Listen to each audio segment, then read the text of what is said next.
This is called Thank You, George Orwell. I just reread the book after reading it 50 plus years ago, and I even forgot the very ending of it. And so, of course, I look at it differently now that 50 plus years later. But thank you, George Orwell, for existing and writing such a great book. Thoughts and thinking about your brilliant use of words. I wish I could have met you. I imagine it was hard for you to fit in or belong. I imagine with some people in your life, many thought you would be crazy if you shared some of your thoughts and ideals. His book made me think about God and the devil too. O'Brien, the character who was a pro in the book and taught to Winston, the main other character, about the telescreen and about being godlike, and he would torture him with electric shock until he said 2 plus 2 equal 5. Then he would make him break down and cry, and then he would turn out to be his best friend, which was really sad to see. I've met somebody in real life who really liked George Orwell, but they were into methamphetamine. So a lot of the reality they took from going online and finding out the truth online. And after a while, I just couldn't deal with them, and I couldn't talk with them anymore. If you believe in God and Satan is real, then in 1984, and one another, online today, Satan would love the book 1984 because on Facebook or other sites, a lot of times people are attacking and hating one another.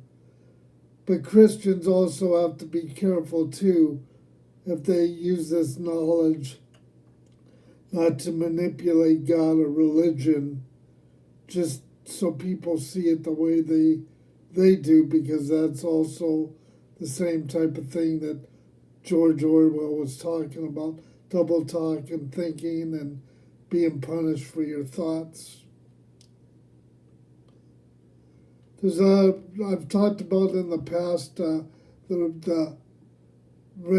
TV announcer, two of them Fresno. One says #1 in the Central California news that matters.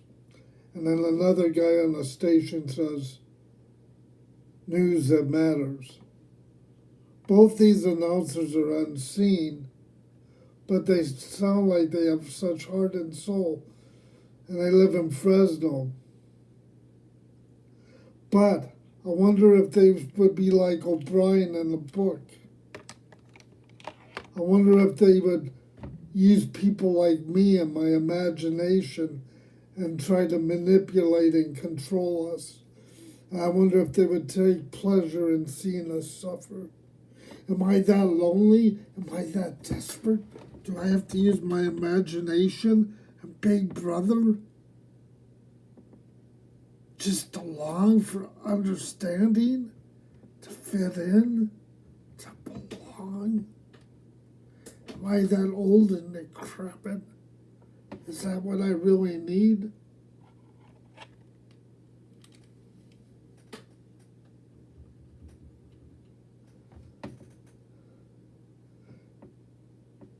There's a good chance I will never meet these people in my life. And when I die, if they were important, God would let me know. And if they were not important or did not have a factor in my life, then it was not meant to be. George Orwell, I think, wrote this book because he wanted people to see him and remember him for who he was. Did he believe in God or not? He believed in freedom of thought. Was thought based on conditioning from our past? Do we believe what we see on our TVs daily? Don't forget, he wrote 1984 in 1948. And he is right at times. The truth is often rewritten daily.